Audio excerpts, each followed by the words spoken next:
عجیب سا نوجوانوں کے اندر ایک برا ٹرینڈ شروع ہو گیا ہے۔ اگر آپ نے یکم جنوری کو نئے سال کا آغاز کرنا تھا تو حدیث پاک کے مطابق تو چاہیے یہ تھا کہ ہم اپنے گناہوں کا محاسبہ کرتے، آئندہ کے لیے نیک اعمال کرنے کی کوشش کرتے، صحیح کرتے اور دیکھتے کہ ہم نے اس سال میں کیا کھویا ہے، کہاں کہاں غفلت ہوئی ہے، کہاں کہاں ہمارے ساتھ ناانصافیاں ہوئی ہیں۔ چاہیے تو یہ تھا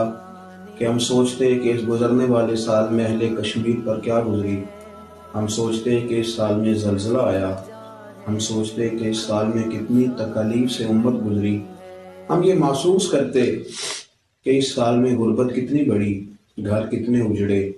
کس قدر زیادہ نقصانات سے لوگوں کو گزرنا پڑا۔ لیکن ایسے ہم غافل ہوئے ہیں کہ شراب کباب کی مجالس سجائی جانے لگی ہیں،